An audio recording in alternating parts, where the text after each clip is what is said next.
자, 오늘은 우리 역대기를 공부하도록 하겠습니다. 역대기는 지난 시간에 공부한 열왕기와 같은 기간의 역사를 다루고 있습니다. 다윗 왕으로 인한 통일 왕국으로부터 시작해서 나라가 두 왕국으로 분열이 이루어지고 결국은 나라가 망하는 기간까지의 역사를 다루고 있는 것이 이 역대기입니다. 이 역대기를 기록하고 이 역대기를 봐야 될 대상으로서는 이제 포로로 잡혀갔다가 다시 이제 고국으로 돌아오죠. 이미 나라는 빼앗겼지만, 이미 페르시아의 나라는 빼앗겼지만 다시 고향으로 돌아와서 성전을 재건하고 성벽을 재건하고 그들의 신앙을 재건하는 자들, 그들을 대상으로 쓴 책이 이게 역대기입니다.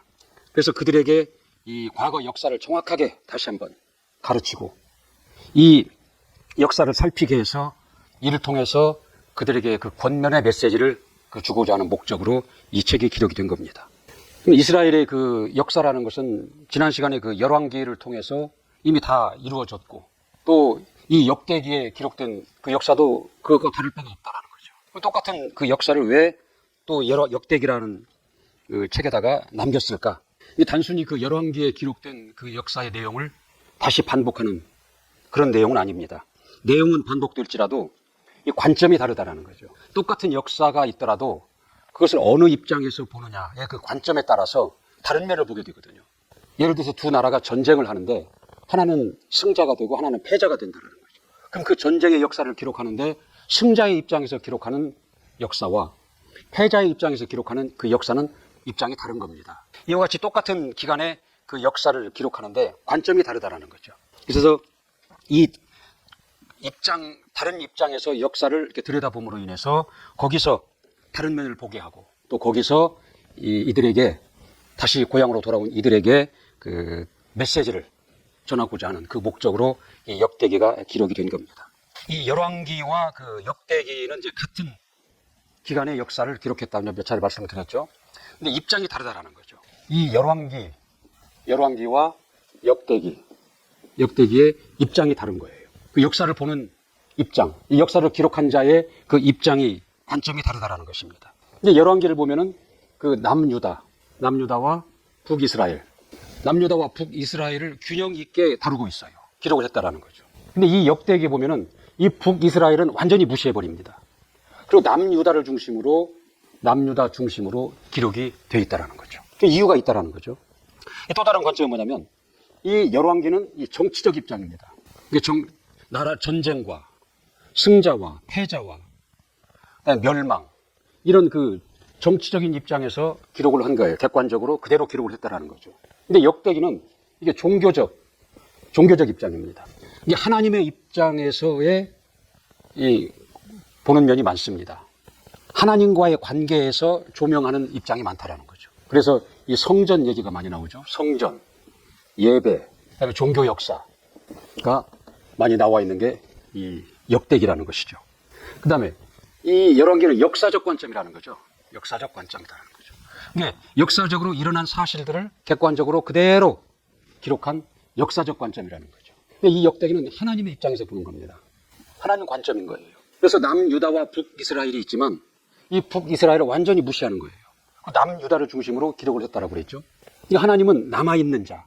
그러니까 성전 건축 이후에 이제 나라가 국민들이 힘들었다라는 거죠.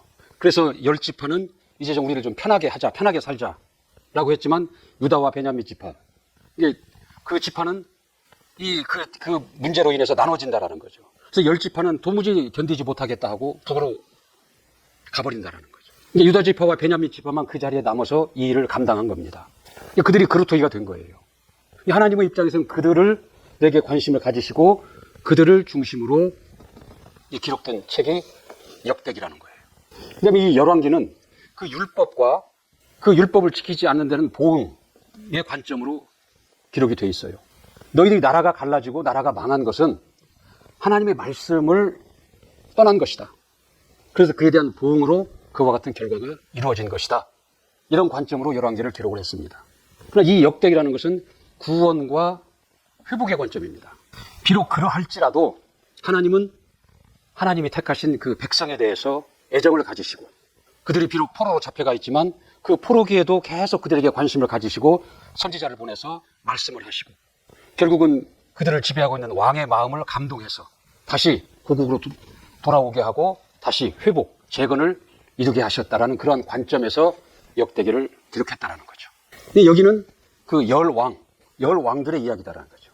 여러 왕들의 이야기, 여러 왕들의 이야기다라는 거죠. 근데 이 역대기는 다윗 그 왕이 중심에 있습니다. 다윗 왕을 중심으로 기록을 했다라는 거죠.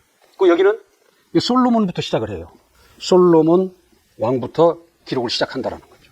근데 이 역대기는 아담으로부터 기록을 시작을 하고 있습니다. 다윗에 초점을 맞추고 그 역사를 기록함에 있어서도 그 아담으로부터 시작한다라는 거죠. 이건 뭘 의미하느냐면은 이 다윗을 강조하고 있다라는 것은 이 다윗의 왕위를 이어서 오실 예수 그리스도를 지금 향하고 있다라는 겁니다. 목적지가 거기가 있다는 것을 지금 향하고 있는 거예요. 그리고 이 아담부터 이 역사를 기록했다라는 것은 아담으로부터 그 시작되는 인류의 그 역사가 있는데, 이 인류의 역사라는 것은, 이 창조부터 인류의 역사라는 것은 하나님께서 하나님의 일을 이루기 위한 그 목적으로 그것이 이루어졌다라는 것을 지금 얘기하고 있는 것이다라는 거죠.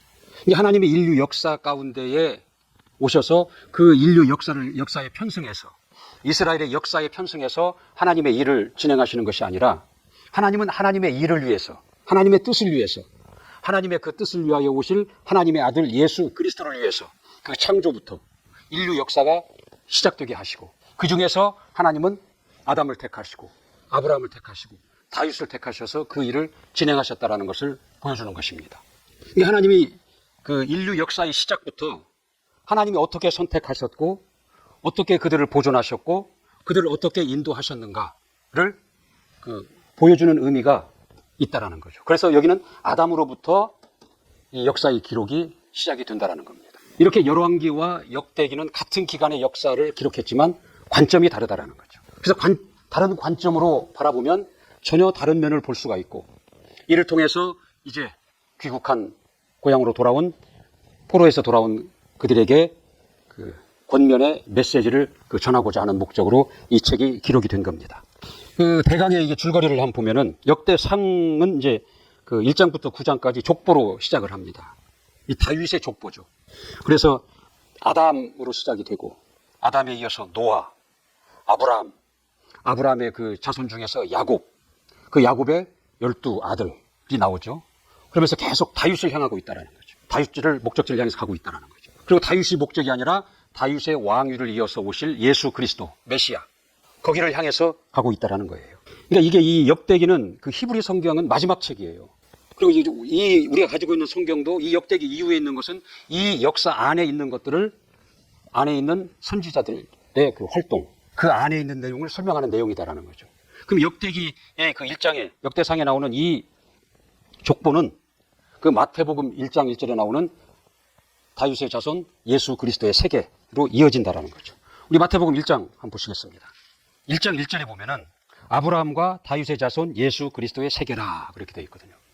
그러니까 역대상 1장부터 9장까지 나오는 이 족보는 신약의 마태복음의 1장 1절로 연결이 된다라는 거죠.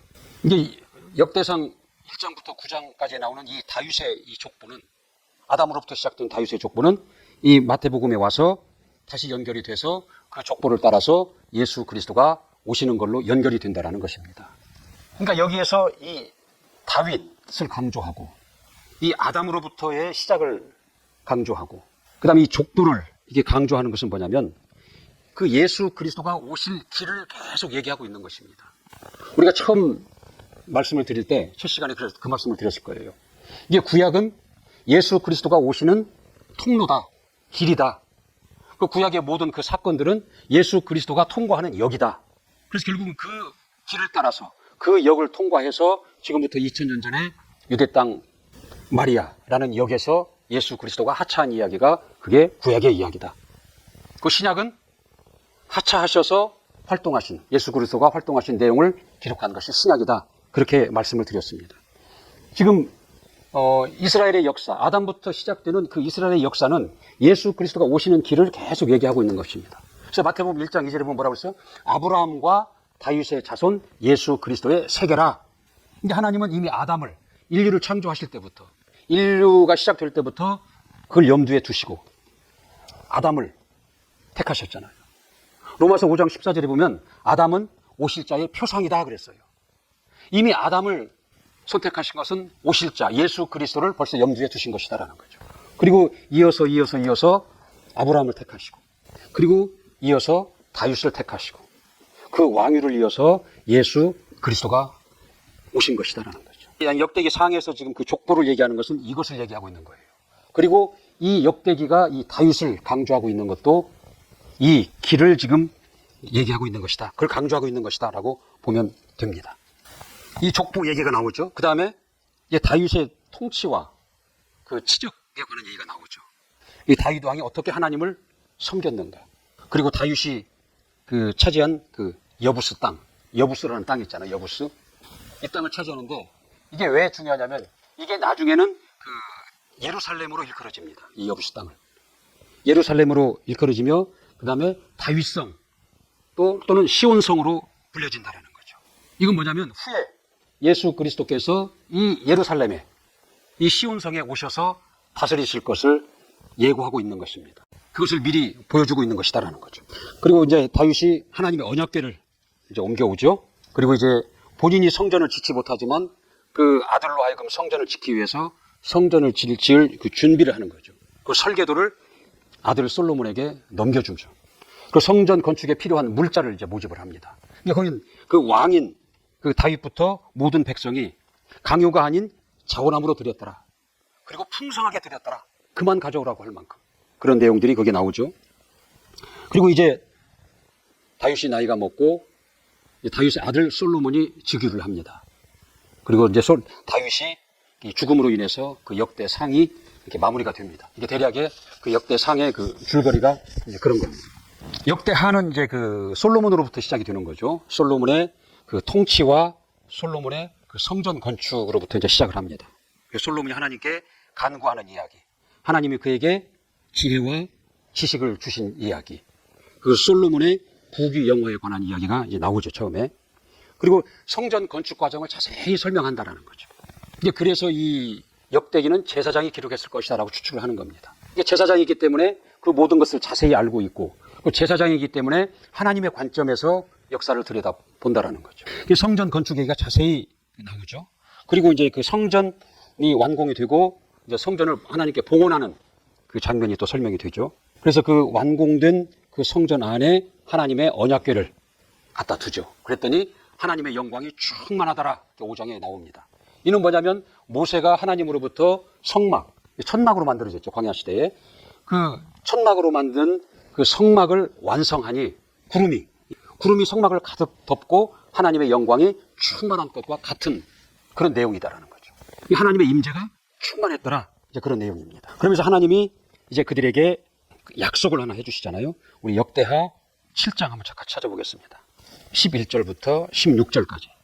이제 하나님의 솔로몬에게 이제 나타나셔서 이제 그 봉헌을 하니까 하나님께 솔로몬에 나타나셔 하신 그 약속입니다. 11절부터 우리 16절까지 한번 같이 읽겠습니다. 시작. 솔로몬이 여호와의 전과 왕궁을 필력하고 무릇 그 중심에 여호와의 전과 자기의 궁궐에 어떻게 만들고자 한 것을 다 형통케 이루니라. 밤에 여호와께서 솔로몬에게 나타나사 이르시되 내가 이미 내 기도를 듣고 이곳을 택하여 내게 제사하는 전을 삼았으니 혹 내가 하늘을 닫고 비를 내리지 아니하거나 혹 메뚜기로 토산을 먹게 하거나 혹 연병으로 내 백성 가운데 유행하게 할 때에 내 이름으로 일컫는 내 백성이 그 악한 길에서 떠나 스스로 겸비하고 기도하여 내 얼굴을 구하면 내가 하늘에서 듣고 그 죄를 사하고 그 땅을 고칠지라. 이곳에서 하는 기도에 내가 눈을 들고 귀울이리니 이는 내가 이미 이 전을 택하였고 거룩하게 하여 내 이름으로 여기 영영이 있게 하였습니다. 내 눈과 내 마음이 항상 여기 있으리라. 하나님께서 이렇게 이제 약속을 하십니다. 성전을 역사를 보면은 모세에 의해서 광야 시대에 그 성막이 시작이 되잖아요. 성막을 짓잖아요.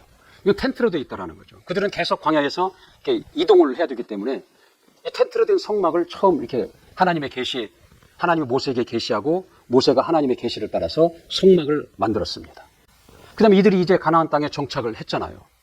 더 이상 이동할 필요가 없다라는 거죠. 그래서 이제 돌로 견고한 성을 만들었다는 거죠. 솔로몬에 의해서. 솔로몬 성전. 근데 예수께서 오셔가지고 이 성전을 헐라라는 거예요. 내가 성전이다 그랬잖아요. 예수 그리스도. 예수. 내가 성전이다 그랬습니다. 그리고 가신 이후에는 너희가 성전이다 그랬습니다. 너희가. 성도, 너희가 성전이다 그랬다라는 거예요. 이게 성전이 뭐죠? 하나님이 계신 곳이 성전입니다. 이때는 이 성막에 하나님이 이스라엘과 동행하셨어요. 이때는 이 성전에 하나님이 이스라엘과 같이 하셨다라는 거죠. 이때는 하나님이 예수 그리스도와 함께 하셨어요. 오늘날에는 이제 예수 가신 이후에는 성도, 우리와 하나님이 함께 하신다라는 것입니다. 이처럼 성전은 하나님이 거하시는 장소가 성전이다라는 거죠. 요한복음 14장 26절에 보면은 보혜사, 곧 아버지께서 내 이름으로 보내실 성령 그랬거든요. 이게 보혜사, 성령을 보내시는데 내 이름으로 보내신다는 거예요. 주님의 말씀이잖아요. 주님의 이름이 뭐예요? 예수잖아요. 이게 예수 이름으로 보내실 성령 그렇게 말씀을 하셨거든요. 그러니까 내가 성령을 받았다면 지금 성령을 받았다면 내 안에 예수 이름이 오신 겁니다. 예수 이름으로 오시는 성령이기 때문에 예수 이름이 내 안에 있다라는 거죠. 예수 이름이 있다라는 것은 하나님이 함께 하신다라는 겁니다. 하나님이 계신다라는 거예요. 왜? 이 하나님의 이름 예수는 하나님을 부르는 호칭의 그런 기능이 있지만 인격적인 기능이 또 있는 겁니다. 하나님의 존재, 하나님의 인격을 나타낼 때, 보이지 않는 그 하나님을 드러내고 나타낼 때, 그 하나님의 하나님 되신 것, 하나님의 권세, 하나님의 영광, 하나님의 권능, 그 하나님의 하나님 되심을 이름으로 나타낸다라는 거예요. 그러니까 내 안에 하나님의 이름이 왔다라는 것은 하나님이 내 안에 임하셨다. 하나님의 영광이 내 안에 있다. 그런 의미다라는 거죠. 이게 하나님이 함께 하신다. 하나님이 거하신다라는 거죠. 그러면 내 영혼이 하나님의 성전인 것이 확실하다라는 거죠. 내 영혼이 너희가 하나님의 성전인 것이 확실하다라는 거죠. 그래서 고린도전서 3장 16절에 보면은 너희가 하나님의 성전인 것과 하나님의 성령이 너희 안에 거하시는 것을 알지 못하느냐 그랬다는 거죠. 너희가 하나님의 성전인 것과 너희 안에 하나님의 성령이 계시는 것을 너희가 알지 못하느냐. 알지 못하면 버리운 자라 그랬어요.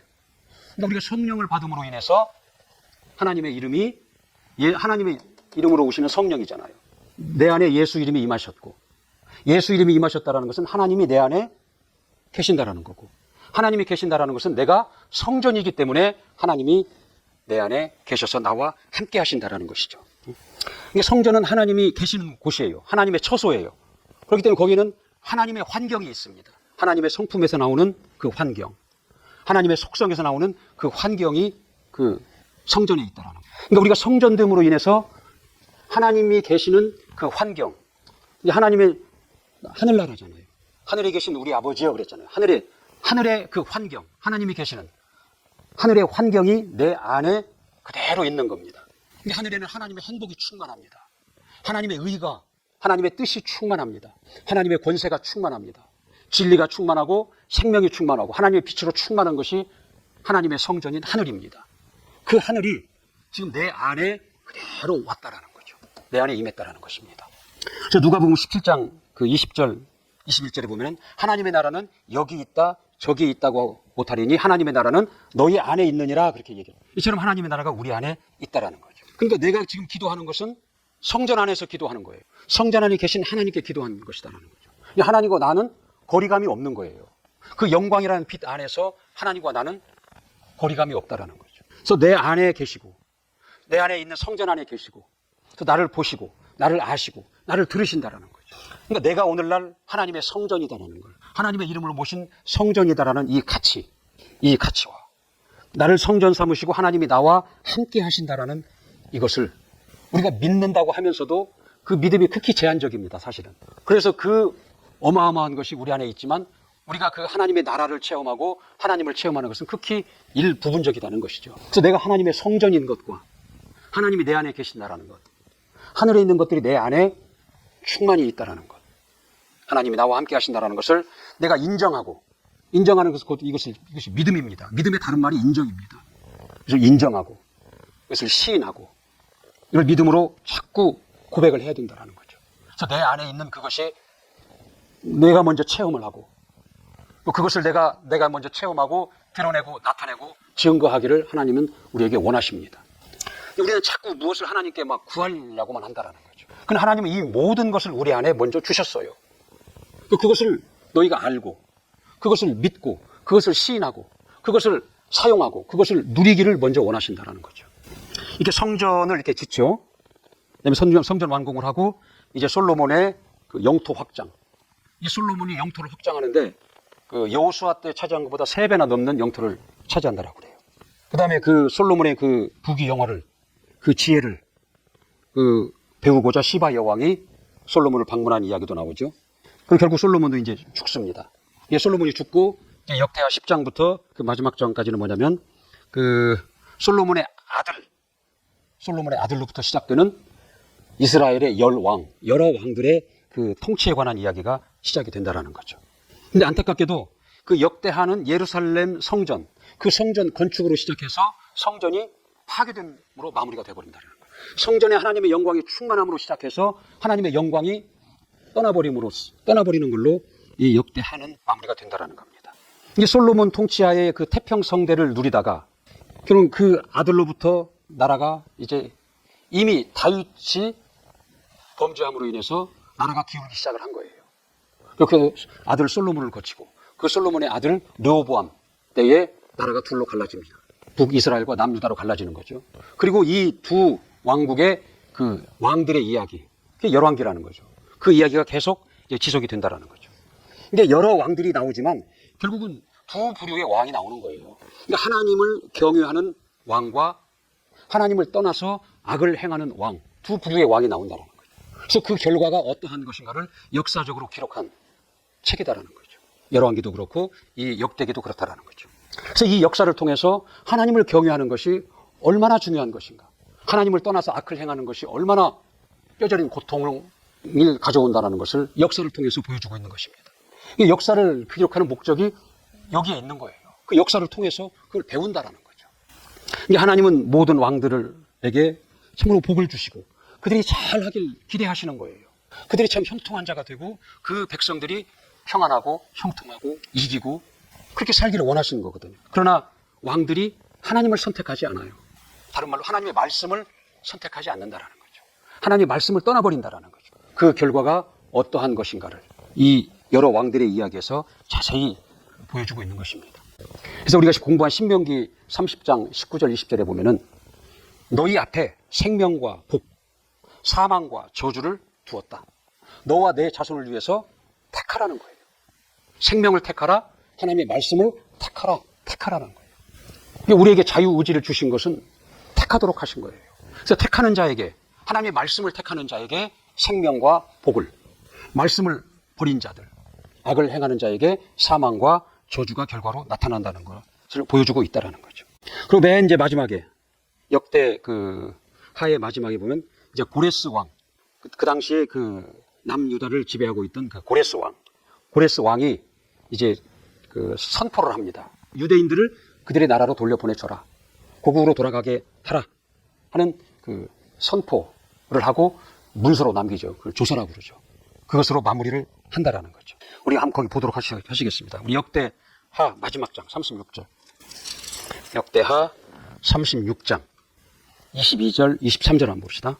시작. 바사왕 고레스 원년에 여호와께서 예레미야의 입으로 하신 말씀을 응하게 하시려고 바사왕 고레스의 마음을 감동시키며 저가 온 나라에 공포도 하고 조서도 내려 가로되 바사왕 고레스는 말하노니 하늘의 신 여호와께서 세상 만국으로 내게 주셨고 나를 명하여 유다 예루살렘에 전을 건축하라 하셨나니 너희 중에 무릇 그 백성 된 자는 다 올라갈지어다. 너희 하나님 여호와께서 함께 하시기를 원하노라 하였더라 했거든요. 그러니까 예레미야 선지자가 이미 이것을 예언을 했어요. 때가 되면 포로 생활에 갇히고 70년이 지나면 다시 그 귀환할 것을 예레미야 선지자가 예언을 했거든요. 하나님의 말씀을 받아서. 여호와께서 예레미야의 입으로 하신 말씀을 응하게 하시려고 그랬잖아요. 고레스 왕이 자발적으로 한 것이 아니라 고레스 마음을 감동시키매 하나님이 그 마음을 감동시켰다라는 거예요. 이스라엘 유다로 하여금 다시 고향으로 돌아가게 한 것은 우연이 아니다라는 거죠. 이미 예레미야 선지자를 통한 예언이 이루어지는 것이고 그리고 하나님께서 그 바사왕 고레스의 마음을 감동시켜서 그 이루어지는 일들이라는 거죠. 그러니까 하나님이 택하신 이 백성이 결국 망했잖아요. 이방 나라들에 의해서 망했다라는 거죠. 하나님 없는 나라에 의해서 망했잖아요. 모르는 자들은 이 하나님의 신이 이방 신에게 패했다라고 얘기할 수도 있어요. 그러나 여기 보면은 그렇잖아요. 이 나라가 패하고 백성들이 포로로 잡혀가고 잡혀간 중에 그들에게 계속 말씀하시고 또 그들이 회복될 것을 말씀하셨다라는 거죠. 그리고 결국은 그 바사왕 고레스의 마음을 감동시켜서 그들을 풀어주게 한다라는 거죠. 이 모든 것이 하나님의 주관 아래 이루어지고 있다는 걸 봅니다. 이스라엘의 이 모든 역사의 주관자는 하나님이심을 지금 보여주고 있는 거예요. 마지막 절에서. 우리가 주기도문에도 나라와 권세와 영광이 아버지께 영원히 있사옵나이다 그러잖아요. 이 모든 주권이 하나님께 있다라는 것이죠. 그것을 마지막 절에 지금 보여주고 있는 겁니다. 자, 이렇게 해서 역대기도 이게 마무리가 됩니다. 그럼 지금 우리가 이제 첫 시간부터 여기까지 왔습니다. 창세기로부터 이제 시작을 한 거죠. 창세기, 출애굽기, 레위기, 민수기, 신명기가 왔죠. 그 다음에 여호수아, 그 다음에 사사기, 룻기, 그 다음에 사무엘, 열왕기, 오늘 사사기. 여기까지 지금 공부를 한 겁니다, 우리가. 그래서 우리가 한번 이걸 잘 더듬어 보면, 이 창세기에 이제 창조 얘기가 나오죠. 그런데 골로새서 1장 16절에 보면은 만물이 그로 말미암고 그를 위하여 창조되었다 그랬습니다. 그는 누구예요? 예수 그리스도거든요. 그를 위하여 창조되었다라는 거죠. 이 창조의 이야기가 나옵니다. 그래서 목적 체계가 나오죠. 그래서 창조의 과정을 보면 윗물과 아랫물을 나누죠. 그것은 무엇을 드러나게 하기 위함입니다. 왜? 흙을 위해서. 흙은 왜? 식물과 동물과 여러 공중에 나는 새들을 위해서. 이것들은 무엇을 위해서? 남자와 여자를 창조하시고 그들을 위해서. 남자와 여자를 창조하시고 땅에 충만케 하셨었는데 그건 왜? 아담 하나를 얻기 위하십니다라는 거죠. 아담은 왜 필요하느냐? 오실자의 표상이기 때문에 아들 예수 그리스도를 위해서 아담을 선택하신 것이다. 이런 식으로 목적 체계가 있다라는 거죠. 그 창조의 이야기가 나오죠. 그리고 거기서 이제 아담이 범죄한 이야기. 아담의 자식들이 이제 영이 없는 사람의 여자들과 결혼을 함으로 인해서 영이 자꾸 소멸이 된다. 영적인 사람이 소멸이 된다라는 거죠. 아담의 자손이 보존이 되어야 영적인 사람이 아담에게 영을 부으셔서 생명이 되게 하셨잖아요. 생기를 부으셔서. 그래서 그 영을 가진 자들이 보존이 돼야 그 길을 통해서 하나님의 아들이 오실 텐데 이 자손들이 영이 없는 사람의 여자들과 결혼을 한다라는 거죠. 그래서 영이 자꾸 소멸이 되는 거예요. 그럼 하나님은 그걸 막기 위해서, 영을 보존하기 위해서 노아의 홍수를 통해서 모두 멸절을 시키잖아요. 그러니까 노아의 그 자손들만 남는다라는 거죠. 그 노아의 자손들을 통해서 다시 그 수가 이 땅에 충만할 때 거기서 아브라함을 하나님은 택하십니다. 그리고 아브라함의 그 자손들 중에서 야곱 때에 이제 애굽에 들어가게 하셔서 거기서 70명의 일가가 큰 거대한 민족으로 거기서 성장케 하신다는 거죠. 이게 창세기의 이야기잖아요. 이제 때가 되니까 하나님께서 그들을 애굽에서 불러내시잖아요. 10가지 재앙, 6월절 사건들, 홍해를 가르는 사건들 나오고 그 다음에 그들을 광야로 인도하셔서 광야에서 그들과 계약을 맺잖아요. 너희가 내 말을 잘 듣고 내 계명을 지키면 내 소유가 될 것이다. 그리고 너희를 나를 알리는 제사장 나라로 삼겠다. 너희는 내 백성이 되리라는 그 계약을 맺습니다. 그리고 이제 하나님의 백성으로서 거룩하게 살아갈 수 있도록 명령과 규례와 법도, 율법을 계시하시잖아요. 그리고 하나님의 그들과 동행하시기 위해서 하나님의 처소인 성막을 짓게 하신다는 거예요. 그게 이 출애굽기와 이 레위기의 그 이야기잖아요. 이게 하나님의 백성으로 살아갈 수 있도록 만들기 위해서 출애굽을 시키시고 여러 가지 그동안의 것들을 계시하신 거예요. 그 다음에 이제 이들이 갈 목적지는 가나안 땅이라는 거죠. 하나님이 약속하신. 그래서 가나안 땅을 가기 위해서 인구 조사를 하고 하나의 국가 공동체의 조직을 형성하는 이야기.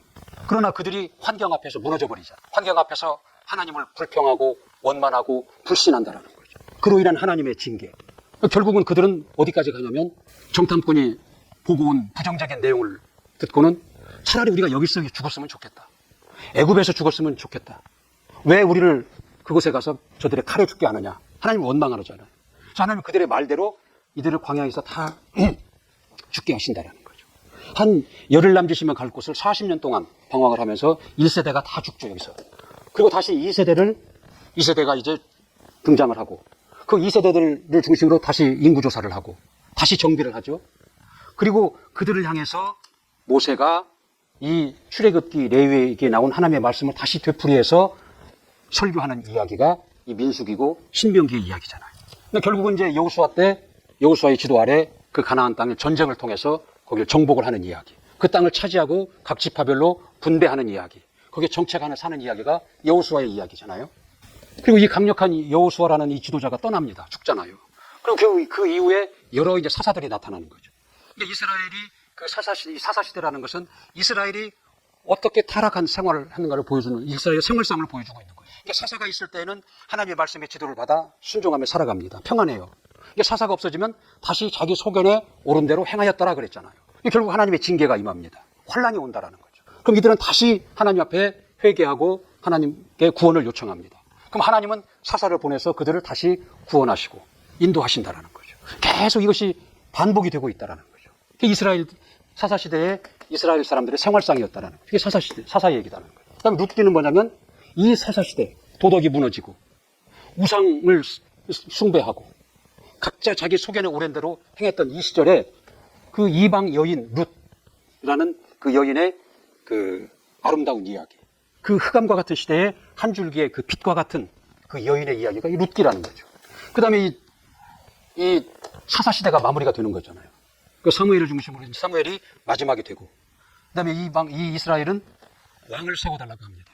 그러니까 선지자의 자식도, 제사장의 자식도 타락을 한다라는 거죠. 그러니까 이스라엘 사람들이 더 이상 우리는 선지자도 못 믿겠고 제사장도 못 믿겠으니 우리에게 왕을 세워달라 그럽니다. 하나님은 그걸 원치 않으셔요. 그래서 뭐라고 말씀하시냐면 저들이 나를 버린 것이다. 내가 자기들이 왕이 되는 것을 싫어하는 것이다.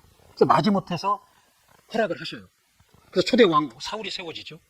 그러니까 사울은 처음에는 잘했지만 결국은 점쟁이한테 가서 점쟁이를 찾아가는 일까지 타락한다라는 거죠. 자살로 마감을 해요. 그런데 그 이후에 다윗이 왕으로 이제 세워진다라는 거죠. 이게 이제 사무엘서 이야기잖아요. 그리고 지난 시간에 공부한 이 열왕기, 여러 왕들의 이야기가 이제 지속이 되고 있다라는 거죠. 이게 사사기와 열왕기는 같은 내용이다라는 거죠. 우리는 이 공부한 것들을 쭉 이것을 외우지 않아도 이 쭉 역사의 그 흐름을 보면은 이 성경의 파노라마를 이렇게 흘러가고 있구나. 그래서 이 결국은 여기서부터 그 출발은 계속 어디로 가는 거예요? 예수 그리스도가 이 오실 길을 지금 계속 닦아가고 있는 거예요. 그리고 계속 지금 예수 그리스도는 천지창조의 역에 탑승하셔서 각 역을 지금 통과하고 계시는 것이다라는 여기까지 오신 것입니다.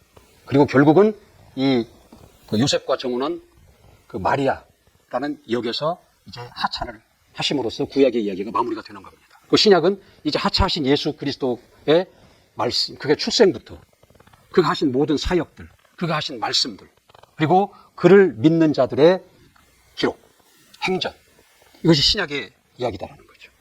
자, 이렇게 해서 오늘 그 역대기의 공부를 마무리하도록 하겠습니다.